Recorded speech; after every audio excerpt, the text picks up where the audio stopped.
Awesome. So I think, do you go by Jennifer or Jen or something Yeah, different? Jennifer. Jennifer is just fine. Jennifer. Okay, awesome. Awesome. Nice to meet you. And then looks like Christina, is that correct? Yes, hi. Hi, welcome, welcome. Yeah, super casual. I have do have a little presentation that I'll pull up, but I would love to hear where you're coming from. I heard, Jennifer, you said you're an IMG transitioning, moving. Correct. Yes. Yeah, I just graduated from the Latin American School of Medicine in Cuba in July. I'm Yeah. in the match now. Just had my last interview, family medicine, one family med psych combined program. Um, and so I'm in the Chicago area, but I'm obviously just waiting to the Met to figure out where I will actually be living for the next 3 to 5 years. So Yeah. yeah, Yeah. Well, congratulations on finishing. That's awesome. Um, thank you. did you enjoy living in Cuba?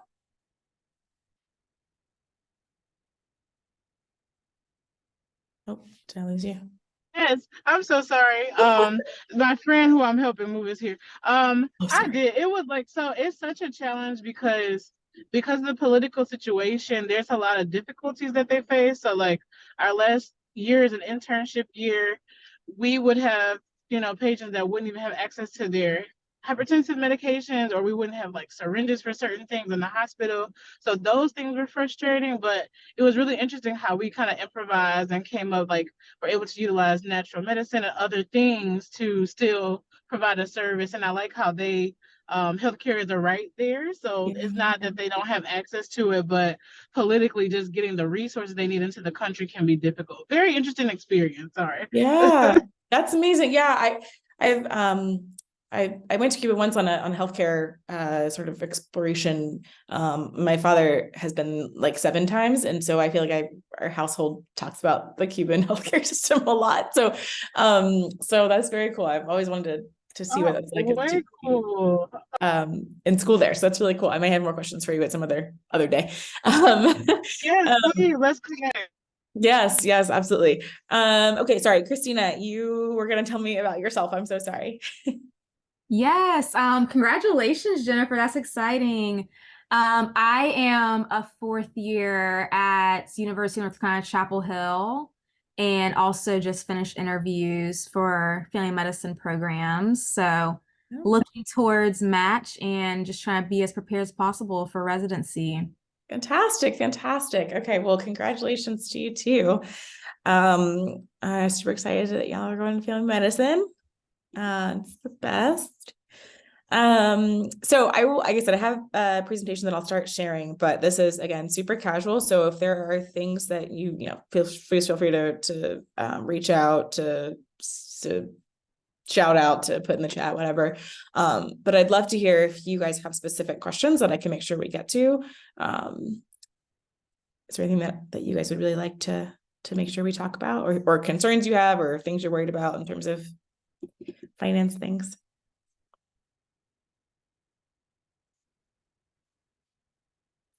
I think any suggestions you have in regards to how to approach loan repayment, if that's something you maybe Mm-hmm. are going to chat about.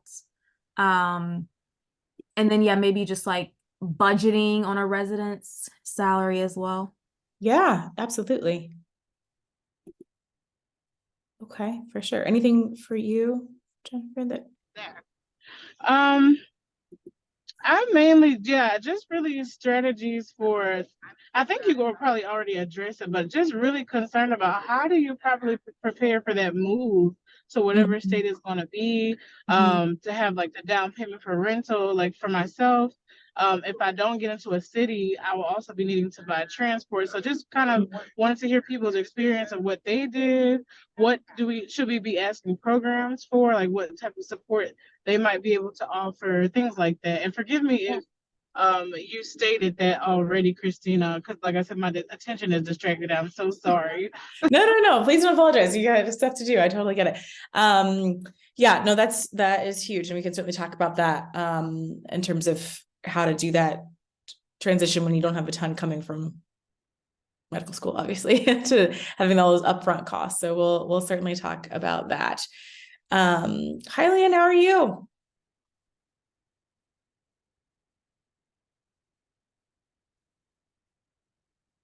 Oh, her gets held in. But and if you think of anything that we were just talking about, things that you all want to talk about. So if you think of anything, please feel free to put it in the chat or say it out loud. But well, let's get started. So my name is Stacey Bartlett. I'm a family medicine physician here at the University of Pittsburgh. And I am also a certified financial education instructor. I love talking about this stuff, get to talk about it a lot in different settings. And hopefully this can be somewhat helpful for y'all. And then happy to go, veer off of what I've prepared, but we'll go with this to start.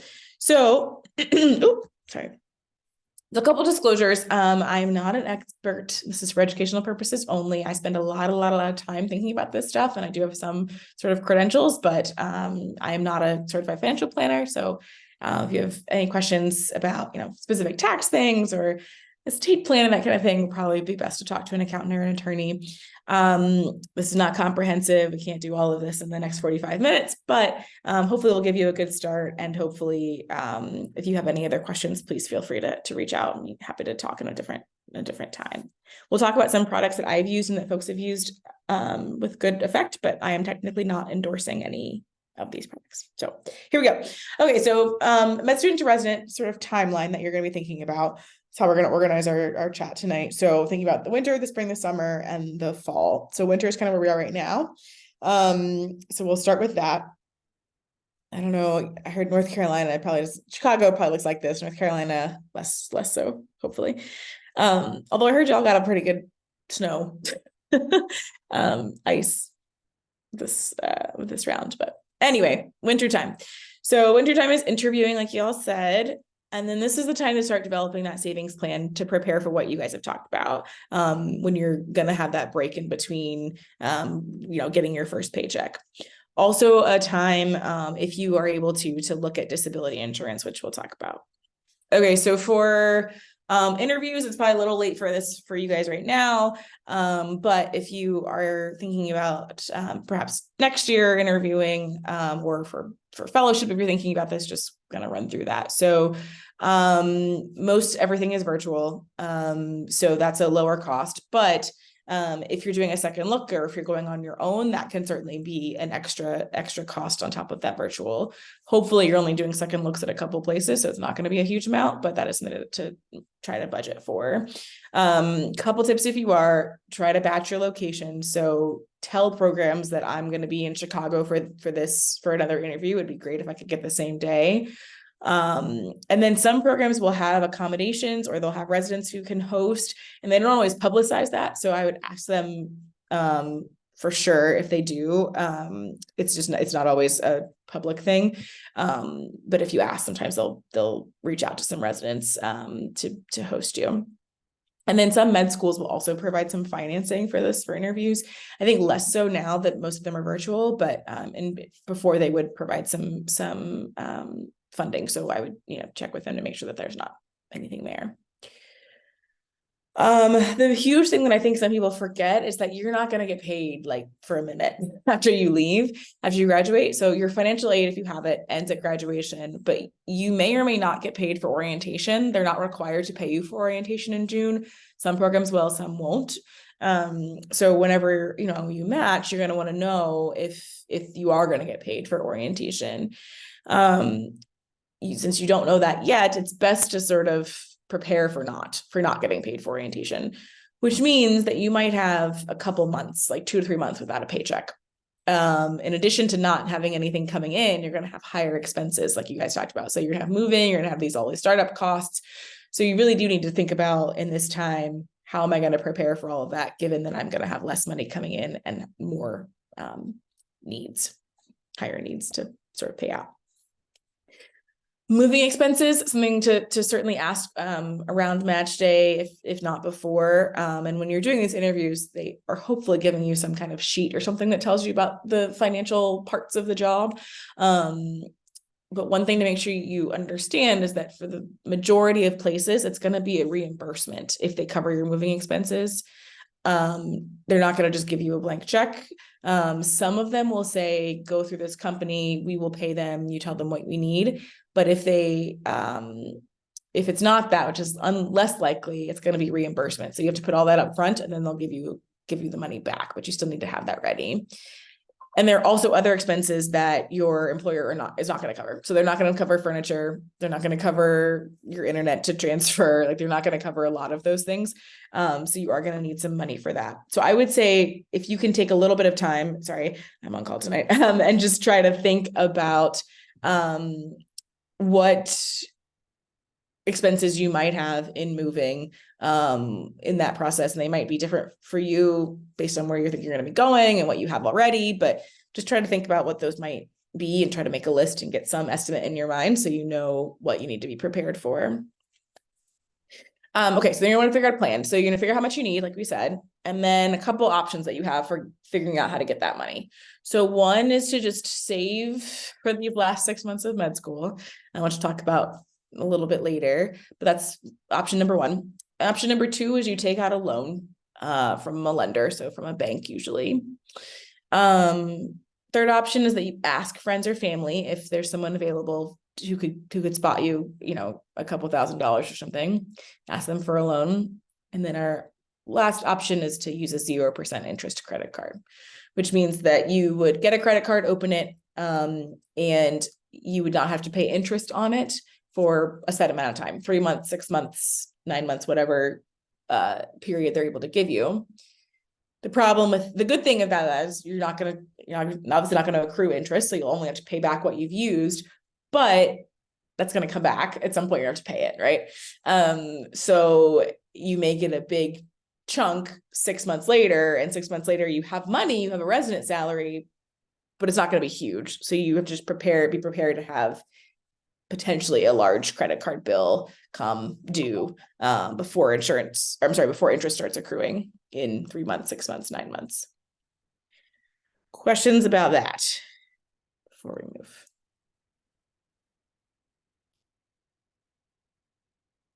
Everybody feels good about that? Okay. We'll move on. Okay, so if you decide that you're going to do the saving option, how do you go about saving for 6 months? So a couple things. One, you can get a side hustle. Side hustle could be mood lighting if your residency, or if your med school allows you to do some sort of like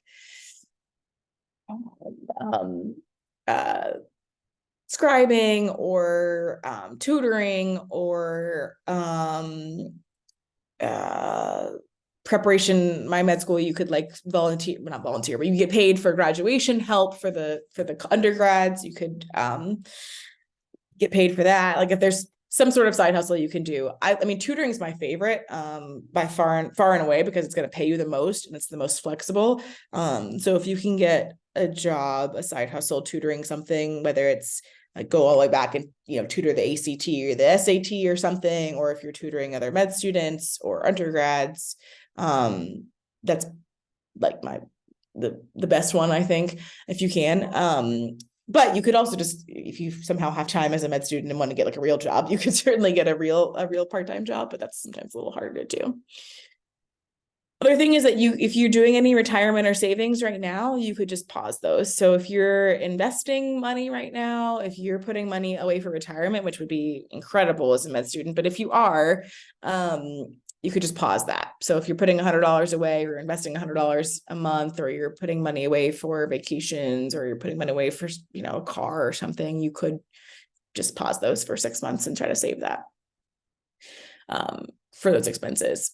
And then the last thing is to cut back on your discretionary spending. So you don't want to be miserable for your last few months of med school, but you might have to say we're only going to eat out, once every 2 weeks instead of every couple times a week, or get rid of the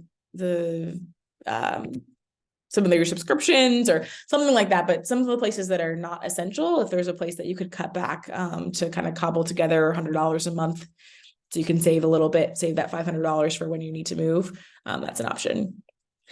Whatever it is that you do, it needs to go into a high yield savings account, which we've talked about in other sessions, but it should not keep it in your checking account. It should go into a high yield savings account so that you can get some interest on it. If you don't, and you don't get any interest on it, you're really essentially losing money because the interest rate on your checking account is going to be less than inflation. So by the time 6 months comes around, you're going to actually have less purchasing power than you would have if you put it into a high yield savings account. Does that all make sense? Are there questions there? Because that's also a lot.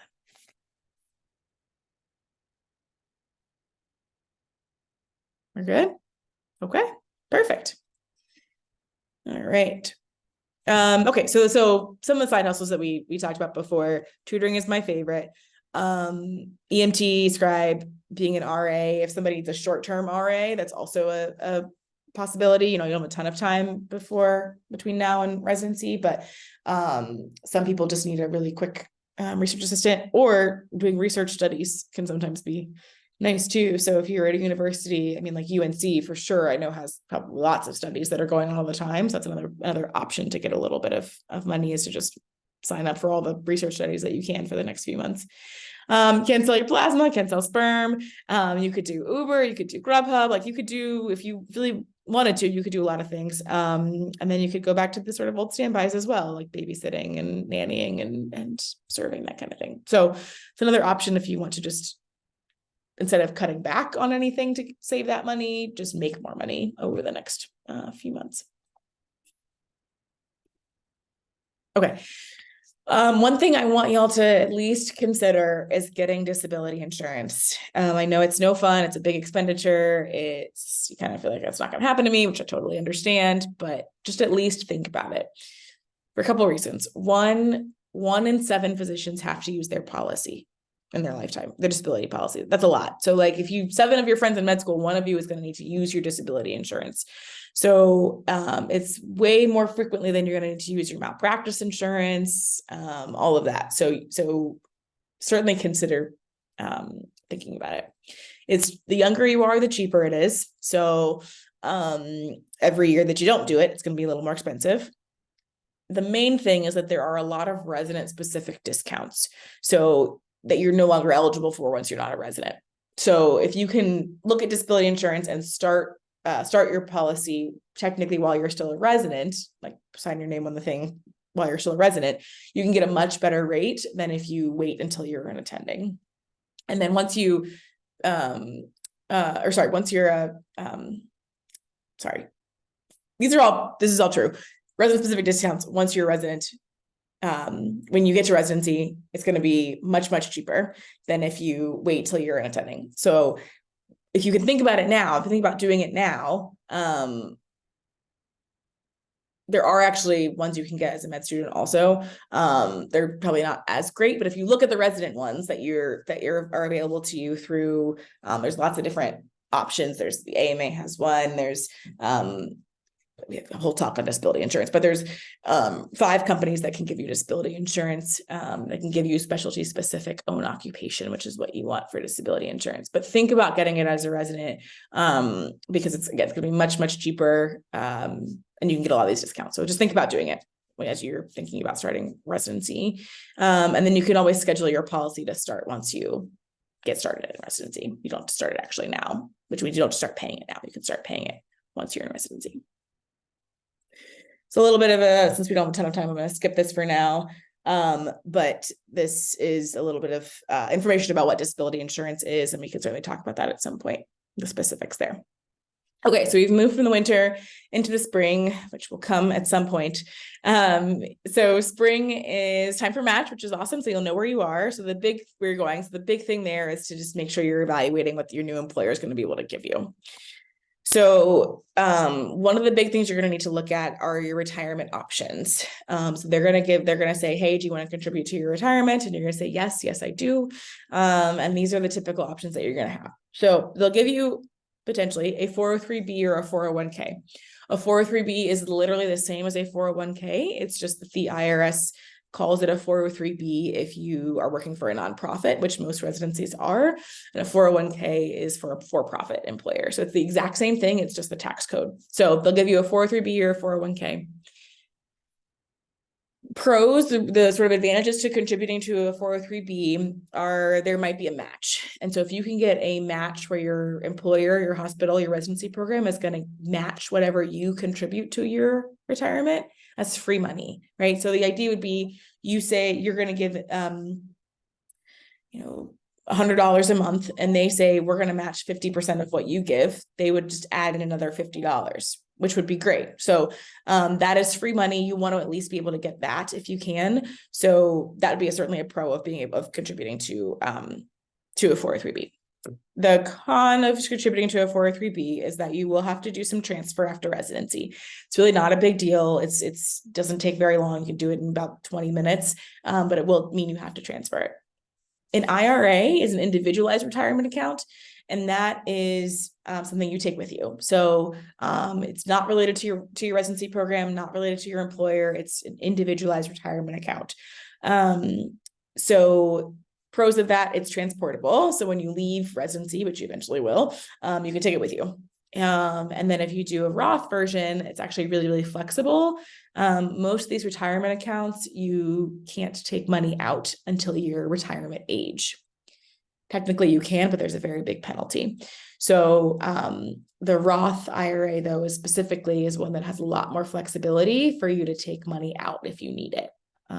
You can take it out for buying a house, having a baby, lots of indications.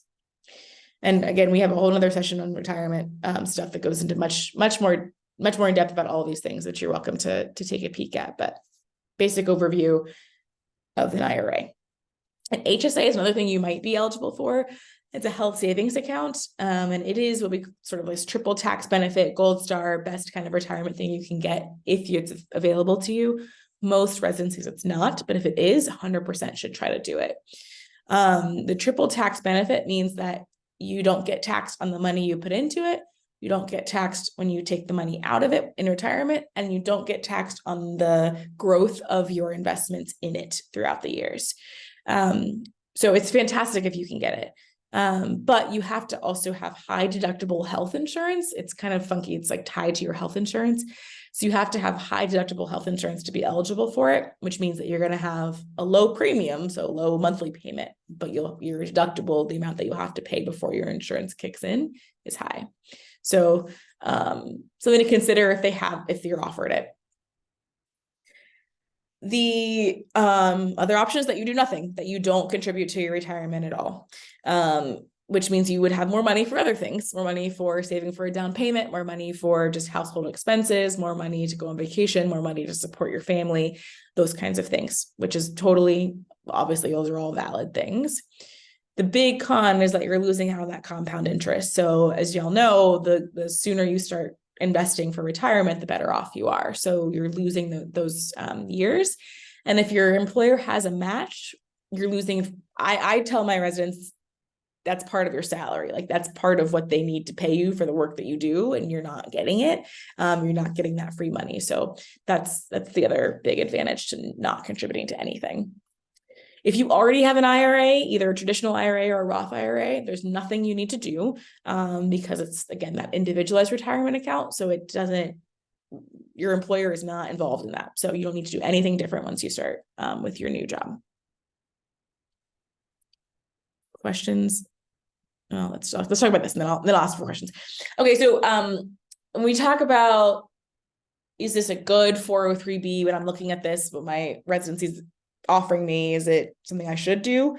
A couple of things to think about when you're thinking about, is it good? So one thing is that there are going to be low fees for both the administrator. Gets a little bit confusing. So that places like Vanguard, TIA actually administer your retirement accounts. It's not UVA, UNC, UPMC, whoever your employer is. It's not actually them. They contract with someone else, and that person takes a cut, right? And then your employer also takes a cut. So you want to look at the fees that both of those people are taking. If it's pretty low, we can talk about what low is, and I'm always happy to look at anything that any retirement plans that are offered. I'm happy to take a peek and talk to folks through that. But about, if it is in fact a low fee, but you want to look for low fees for both the administrator and the employer. And then you want to make sure that the products match your needs. So what you're going to actually invest in. So once you say, I'm going to have a 403B, then you have to pick your investments in it. And you want to make sure that those are commensurate with what you want. So if you're really looking for be really aggressive, you want a lot of growth, you want to take some risk, you want to make sure there are high risk options available. If you want to be pretty conservative and you don't want to lose money and you want to do mostly bonds or, just really safer stocks, then you want to make sure that the plan offers what you want. So that's another thing to look at, just to see what level of options they have and if that matches what you think you want. And they want to make sure those things do well. So most of what you're going to be doing are mutual funds. You're not really going to be investing in individual like Apple or Pepsi or something. You're going to be investing in mutual funds, which are groups of stocks. So you want to make sure those are doing well. You want to make sure the ones that they have grouped together that they're putting out there for you to potentially invest in have done well. So you want to look at what they've done over the last year, last 10 years, and compare that to what the stock market's done overall. And you don't really want to pick something that's doing way worse than the stock market is overall. So when you're picking your options, you want to just make sure that there's something that you like, that seems like it fits your risk level, what you're looking for, that the fees are low, and that the products are appropriate. And want to make sure it's user friendly, something you actually want to be able to use and you can navigate it. So all of those things, I would say, when you're getting that first batch of here's all your information, here's all your options, those are things to look for. If it's not good, if these things are not there for you, then you're probably better off doing an IRA, that individualized retirement account, which is not related to your employer. Okay, how was all that? Okay, good. All right, let's move to the summer. Did I see something chat-wise? Okay. Able to advise about health insurance. Yes, we are going to talk about that.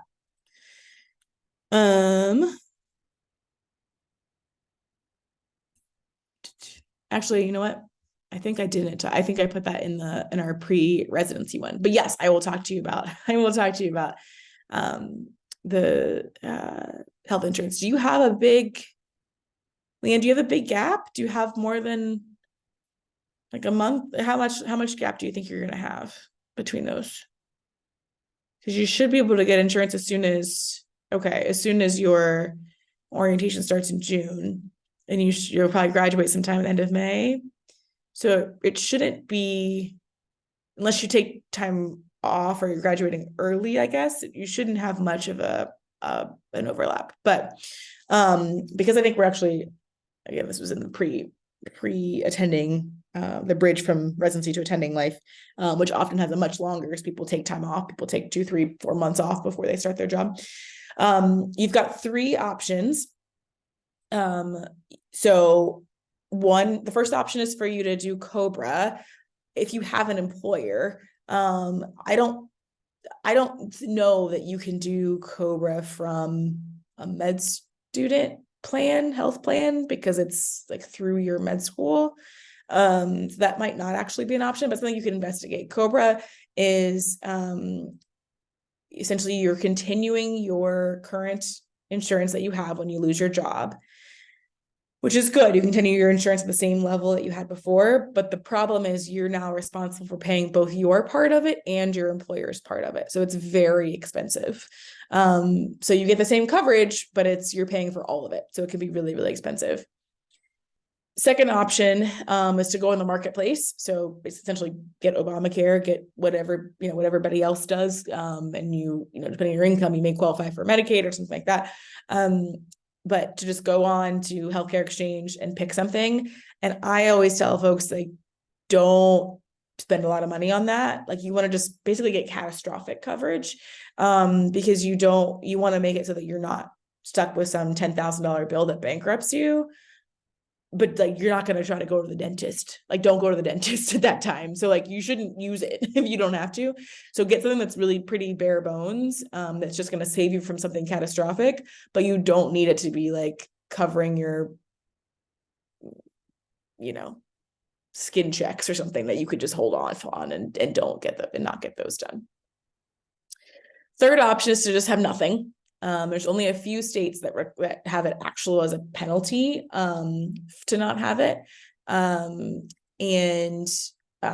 I would check. I have the list in there. I don't recall the whole list now, but I can check for you, Leanne, if you tell me. I forget what state you're in.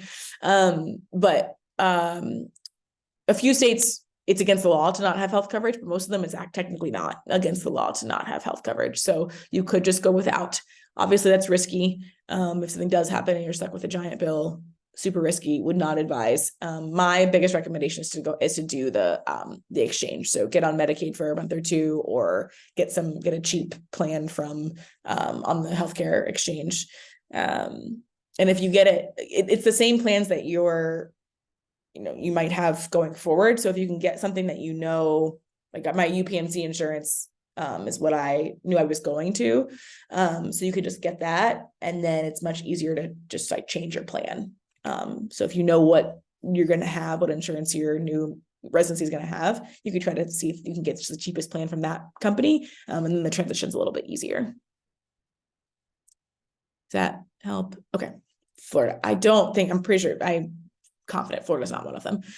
So you technically could go without, again, would not recommend, but you technically could go without and not be punished in that way. Okay, cool. So let's move on to the summer. And yes, please, put things in the chat. Stop me if I don't see what you're talking about. If I don't see the chat pop up, just shout out or raise your hand or something. I can see your faces. Okay, so other things that so now you've started. So the springtime, you're gonna match, they're gonna give you all the information, and you can kind of think about what you might want to do as far as retirement, as far as you'll just pick your house and all that stuff.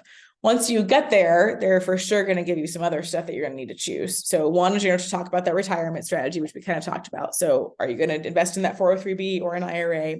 What are your investments going to be if you choose to choose one? Are you going to do Roth or traditional? All those questions you have to answer. Your health insurance, are you going to use yours? If you have a spouse, are you going to be on theirs? Are you going to do a high deductible or a high premium? Essentially, if you have a lot of healthcare expenses, you usually don't want a high deductible plan. If you don't have a lot of healthcare expenses, the high deductible plan can be good. Just knowing that you'll have to pay more out of pocket when you go places, but you probably won't be going places or getting a lot of prescriptions if you have, sort of low healthcare needs. If you're thinking about having a baby or thinking about having surgery soon, you want to think about that when you're picking your health insurance for when you start residency. So if you're thinking about having a baby in the next year, when you're picking your insurance, make sure you pick one that has pretty good maternity coverage. And then if you have HSA and FSA options, which, like I said, not everybody does, but you'll want to think about those. An FSA is a flexible spending account. It sounds very similar to an HSA, but it's actually pretty different. So we'll move past that for now. But if that's something that comes up for you as an option, let me know. We can certainly talk through the difference. Dental and vision insurance is pretty straightforward. They usually give you like two options, if that. Sometimes it's just, this is what residents have. And sometimes you can decline vision. So if you have like really no eye problems, or like I had LASIK in med school, so I didn't need vision insurance, so I declined it and saved, I don't know, like $60 a month or something. Not a ton, but if you don't need it, ask if you can decline it and see if you can decline it. Then they'll ask you about some extras too. So they'll say, do you want to add more disability insurance? Do you want to add more life insurance? You will almost always have some baseline level of both of those as a result of your employment, as a result of being a resident. But do you want to add more? When would you want to add more? Really, if you have but if you have dependents, if you have someone who's depending on your income, so a spouse or a child who would really need your income if something were to happen to you, be reasons to increase those. A lot of times they'll offer things like AFLAC, which is short-term disability insurance. You can decide if that's something you would want for accident coverage. And then there's often a transportation benefit sometimes. So they'll say you can put tax-free money away that could pay for the subway or the bus or something like that. So those are extra things that sometimes they will offer to consider. Okay. So then you're going to set up your budget, your new budget, I have an income budget, which is so exciting. Some things I think to keep in mind, we're not going to go super in depth on like specific budgeting. I mean, we can, but for sake of time, we'll start with just some basic principles. And then I'm happy to talk about some specifics of budgeting, but basic principles. You can likely afford anything you want. So you're going to make a decent amount of money, not a ton, but a decent amount of money. If there's something that you want, you probably can do it, right? So if you want a new car, you can probably afford it, right? If you want to go on a, vacation in Italy, you probably can afford it, but you can't do everything, right? So you can't do, buy a 3-bedroom, 4-bedroom house and also go on 2 international trips a year and also buy Tesla. Like you can't do that. You got to pick one. So pick what's important to you. If it's having fancy gym membership, if it's having if it's a new car, if it's living somewhere nicer because it's closer to the hospital or closer to your kid's school or something like that, like just decide what's important to you and where you want to focus your money. And I would try, if you can, to not increase your quality of life a ton. So make a difference. Don't live the same way that you necessarily did as a med student, but don't explode it. That's how you get in trouble. So if you think about your income's going to go up significantly, because right now it's basically zero. I mean, you get your loans and stuff, but it's basically zero. But try to go up just like 10 to 20%, which can be a lot. So if right now you're paying your rent's $1,200 and you go up 20% on your rent, that means you're up to like $1,500 in terms of where you can live, which should get you a little bit more. But try not to go up like double what you're doing now. Concentrate on those big expenses. So I tell people all the time, I don't care about your Starbucks. I don't care about your whatever cliche avocado toast. What I do care about is how much you're spending on rent and how much you're spending on your car. Those are the 2 big things that matter to me the most, because those are things that are going to make or break your financial sort of foundation. So really make sure that you're concentrating on what is the nicest place, the safest place I can live within a predetermined budget. And then do I really need a new car? Do I really need a new car for me, and especially a brand new car as opposed to buying a used car? So just concentrate on those things. Don't stress about about your Starbucks or the like one upgraded thing you have, your Spotify being upgraded. Like, don't worry about it. But just know that you are building your foundation, right? So this is the start of your kind of financial future as a physician, which is wonderful, comes with challenges, but is wonderful. But this is where you're going to set that groundwork. This is where you're going to really build the habits, put everything in place so that when you finish residency and those numbers get way bigger, opportunities get bigger, you know what you're doing, you have the foundation, you've got a system in place, you know the principles. So this is the time to do that, to figure that stuff out so that you're not trying to figure it out once you have much bigger stakes. Okay, so first thing to do, I would say, is to just sketch out a budget first. So this is before you maybe even have started work, right? So start with your savings and investment goals. So what do you want to save? What do you want to invest? Maybe it's you want to save 10% of your income for retirement. Maybe you want to have a $10,000 down payment at the end of residency for a house.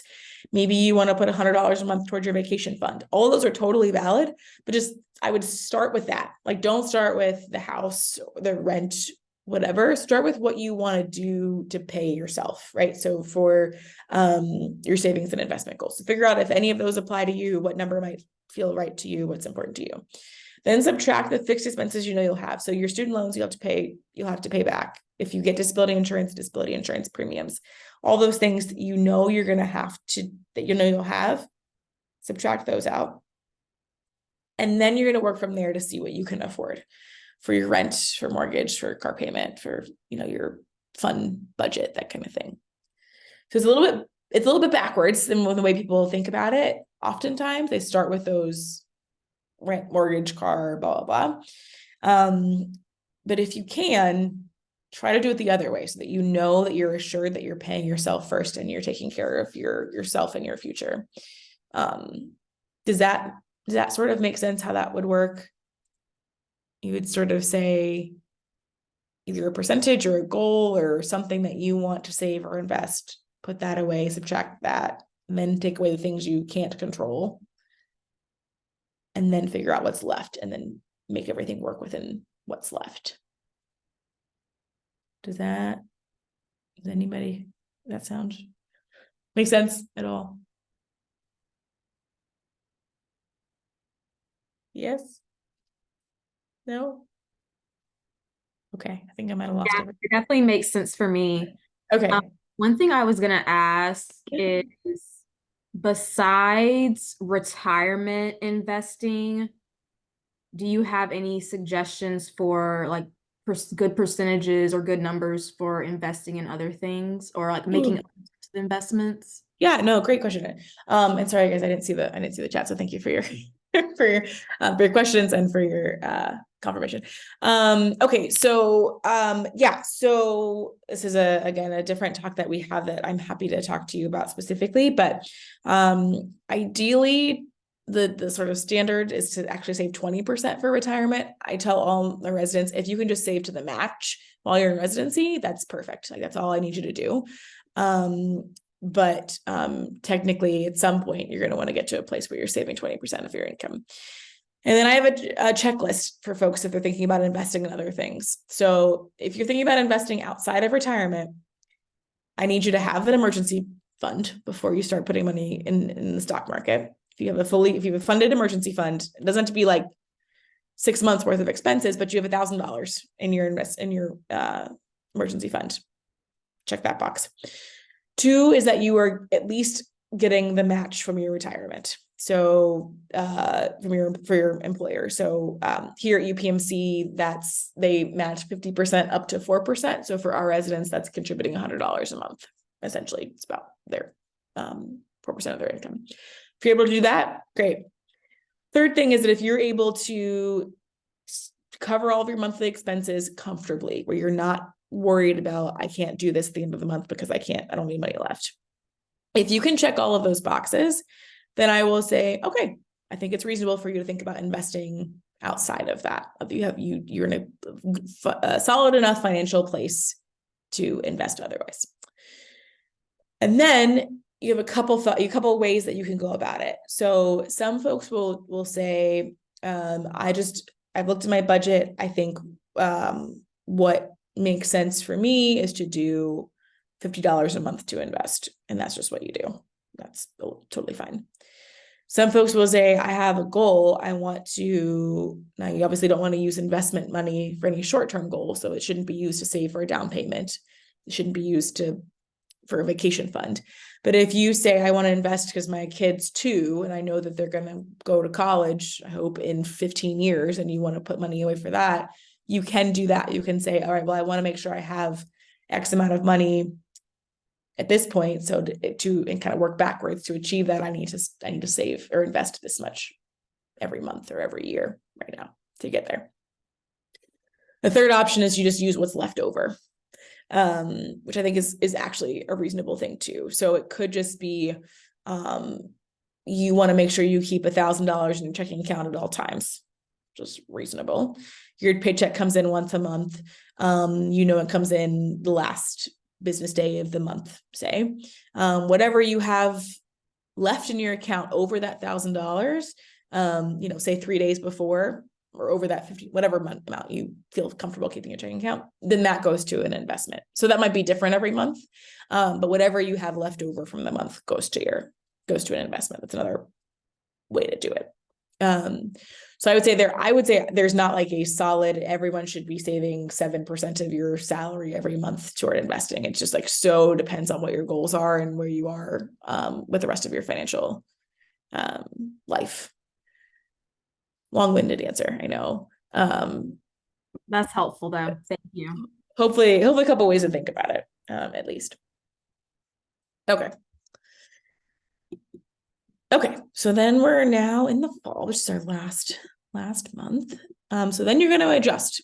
So you made that sketch. You said, all right, these are my goals. This is what's important to me. Vacation is important to me. Helping out my sister, parents, whatever is important to me. I've decided what I think I need for all those things. And now you're a couple months in, you started residency and you actually see what your life is, because you don't really know what your life's going to be like, honestly, right? Until, because most of you sound like you're going to be moving for residency, as most people do. You just don't know what it's going to look like. So once you've had a couple months of residency life, then it's time to adjust your budget. The 50-30-20 rule is my favorite. I don't know if you all have heard of that. It's been out there for a while, but it is a guide. All personal finance is personal, so it's not going to be perfect for you, but it is a guide that tends to work very well.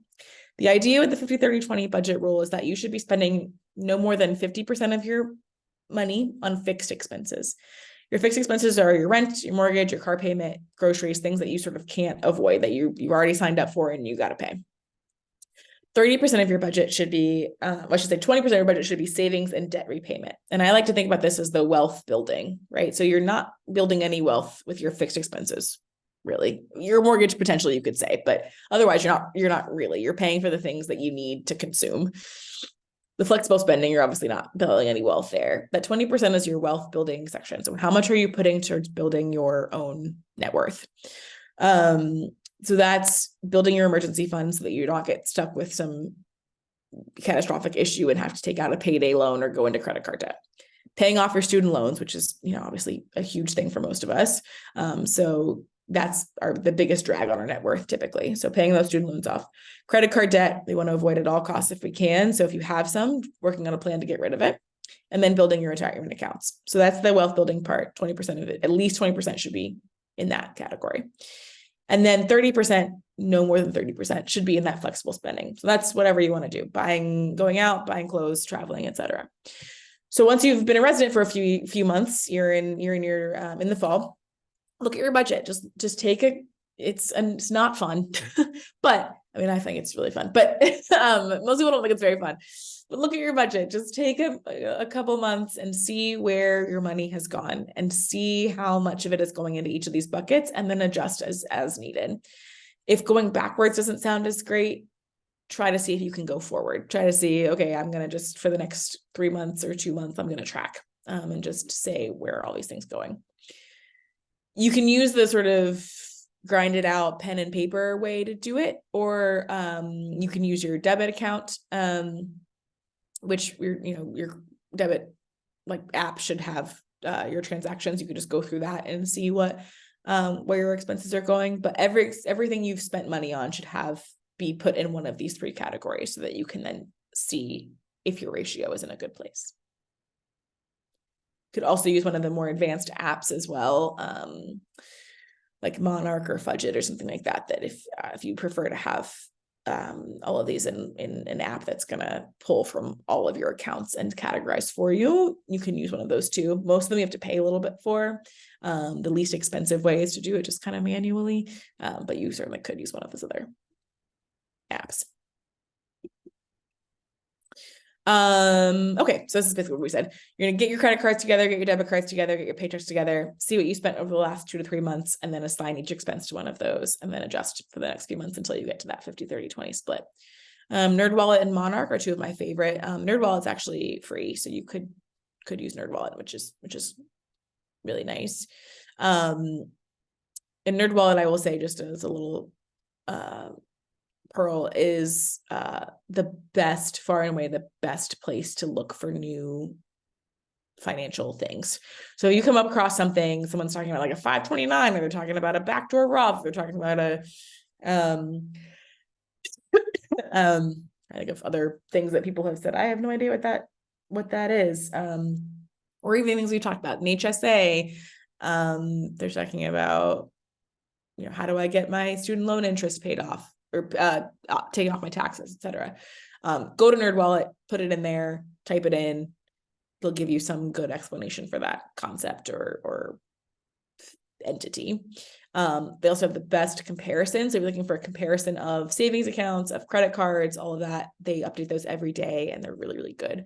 And they also have an app to track your money. So I do love NerdWallet for a lot of things.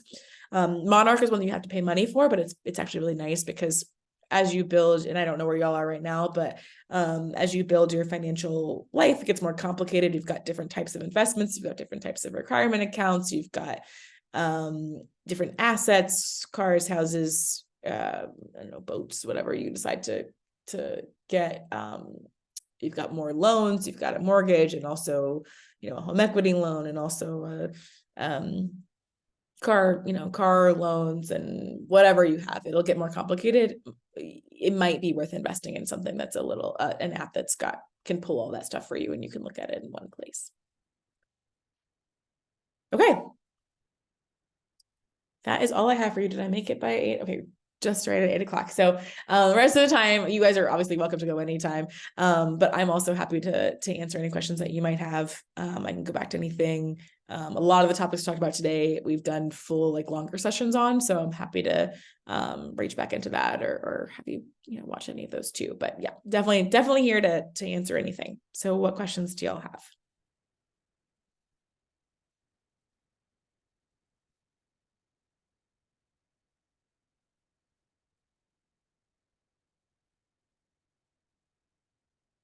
No questions. We've solved everything. Well, no, this was really, really a great presentation. I'm going to email you to see if I could maybe get it to review because there's some things I have been seeing, and so it's kind of confirming, but it's just really helpful to kind of have that in our pocket as we progress, like you said, through each phase of this whole transition. So I just really appreciate it. It's kind of affirming, and then like you said, we can reach back out to you along the journey. That really means a lot. Absolutely. No, I've probably every session that we do, I have probably average of 2, sometimes 3 people who I end up talking to outside of our presentation. So yeah, absolutely. If you have anything that comes up now or in the future, certainly feel free to reach out. Yeah, but I'm glad that there were some things that made you feel like you do know what you're doing and you know what you're talking about. That's exciting that you were some things that were confirming or affirming. That's good. Especially the high yield savings account, because my current one is not great at all. And I was like, but should I switch banks? Should I go through that hassle? And it seems like it's worth it to do that, So Yeah, no, absolutely. Your checking account is great. Having a savings account at your bank is probably not going to be the right move long term, just because they can't give you a really good rate. The reason why the high yield savings accounts can give you a much better rate is because they're not doing banking and they're not doing so they don't have all the infrastructure to do that and the people to do that. They often don't have brick and mortar presence at all. They're mostly online. And that's things like Marcus and Ally, and those are sort of some high yield savings account entities. So they can give you a much better rate because they're not trying to do all other stuff. They're not trying to give out mortgages. They're not trying to have bank tellers and all this kind of stuff and give you pens and stuff, right? So they can afford to give you a better rate. And you're going to want that for you're always going to want to have your savings in a high yield savings account. So setting one up now and starting to, put your money in that, it's great because it'll just, be your spot to grow from in the future. And that's a place I would say NerdWallet compares all the high yield savings accounts. So I would go to NerdWallet and just look under high yield savings accounts for January 2024. And you'll be able to compare all the rates and compare if some of them have minimums. Most of them don't, but some of them have minimums, money that you have to be, keep in there, give you the rates, talk about how easy they are to use, etc. Which can be great. Small plug for Ally, they do something I really like, which is bucketing. So you can put your own money in there and you have you have a automatic transfer of $200 from your account every month or something that goes to your savings account. But you can allocate it to say, okay, in my head and visually, $50 of that is going to save up for my next car and $100 going up to save for vacation and whatnot. And so you can put it in sort of buckets, so that you can kind of watch things grow, which I think is, you got to have something with this stuff because it's not always the most entertaining or the most fun. But you got to have something to keep it interesting and keep you motivated. So small plug for Ally there. Excuse me. This was so helpful. Thank you so Good. much. I see that this one's being recorded. Do you know, because you mentioned a few other sessions that you've done. Were those recorded and are they housed somewhere that we can access? Yeah, great question. They were recorded and they are. Where they are, I should know. I have to ask Ryan. I think they're on the website somewhere, I Okay. think. If you can't find it, email me. I will find, or Ryan. But they are all recorded and they should be there somewhere. So yeah, we've done a transition from residency to attending life, which probably not the most relevant for you guys now, but something to think about. If you have some free time, you could watch it. We've done at least one, I'm thinking maybe even did two on investing in including retirement investing and then investing outside of retirement. Talked about what other ones we've had. This is number 5 or number 6, but yes, they should all be there. And yes, I'm happy to have you take a peek at those. And if you have questions after them, just feel free to reach out. We can talk through any of those. Okay, so land savings account with banks, best to close them or try to maintain them. Good question. I think, for just simplicity's sake, like I personally would probably just close it, because there's no reason to have it, like you're not gonna need it.